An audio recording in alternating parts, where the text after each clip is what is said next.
Now turn to Section 3. Section 3. You will hear a discussion between two students and their tutor. First, you have some time to look at questions 21 to 25.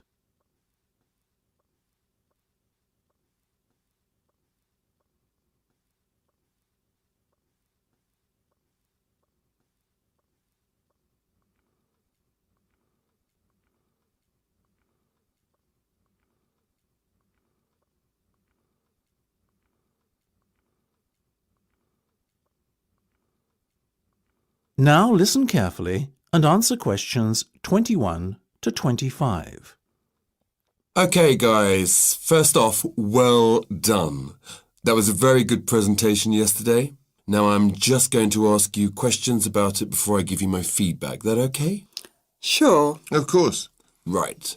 Well, in that case, tell me, Niall, why did you choose to talk about Rafael Nadal? To tell you the truth, I didn't.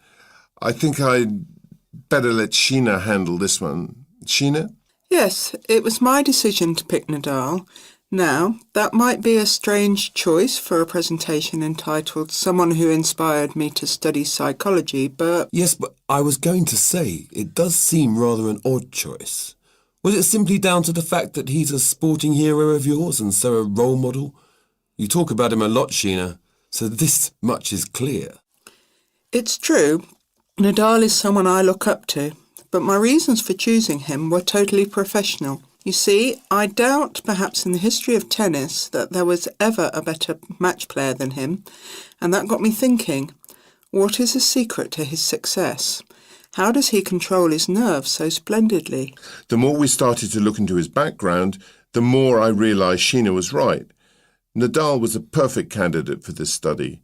He is, on so many levels, a very well-balanced character, and it was fascinating to gain an insight into the mind of this great champion over the last few weeks. I'll admit that I was at first somewhat unsure about whether or not I should back Sheena on this one, but it didn't take long for our research to put us at ease. So, while most of the students were researching Freud and other visionaries in the field of psychology and psychoanalysis, you were looking into a present-day sports star? Does that not strike you as a little odd?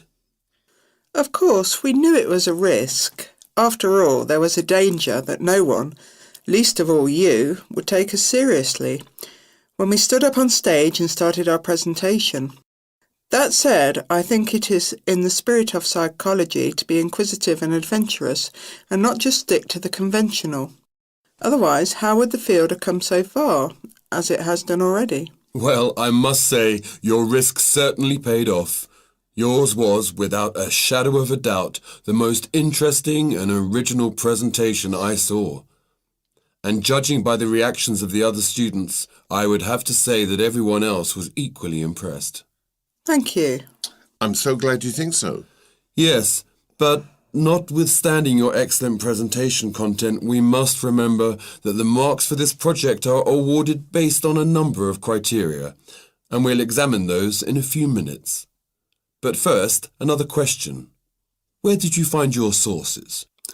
Well, and I don't quite know how we managed it, but we were able to secure a face-to-face interview with Nadal while he was over here for the Wimbledon Tennis Championship, so we weren't reliant on newspaper articles and interviews or any other forms of secondary sources.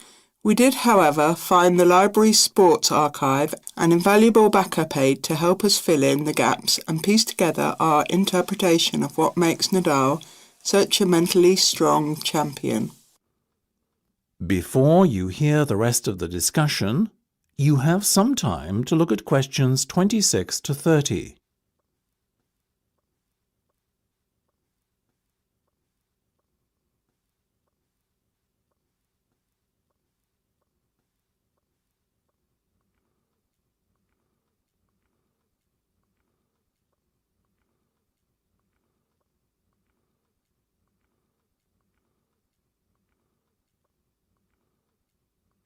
Now listen and answer questions 26 to 30.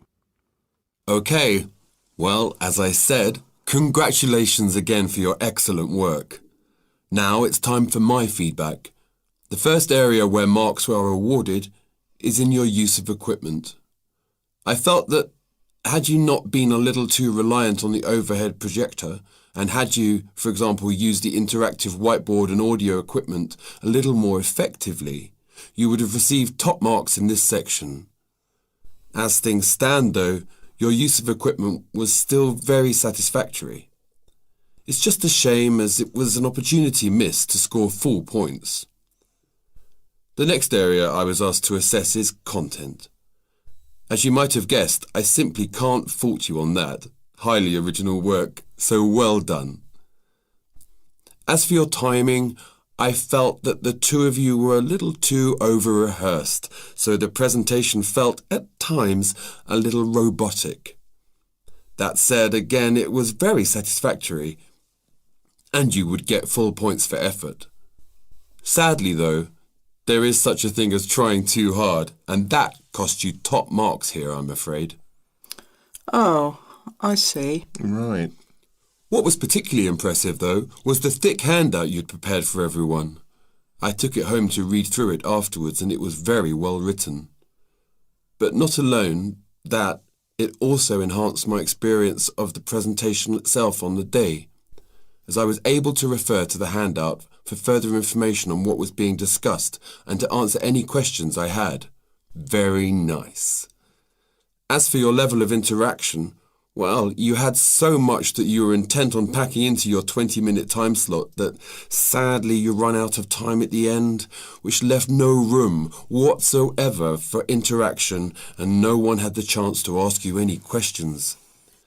You've probably guessed, therefore, that you did worse than average in this department, and unfortunately, your score will have to reflect this. Oh my goodness, everything sounded so positive at the start. That is a big disappointment. We worked so hard. Now, don't be so quick to get deflated. Remember, your presentation skills only count for 15% of the project grade. Your score in this assessment, even if it were terrible, would still not be enough to prevent you from getting top marks overall. It's very hard to score well in the presentation assessment anyway, so believe me, you both did reasonably well. Thank you. I wish I felt like that. Yes, your feedback was very constructive. We're just a little disappointed with ourselves. Why? That's the end of section 3. You have half a minute to check your answers.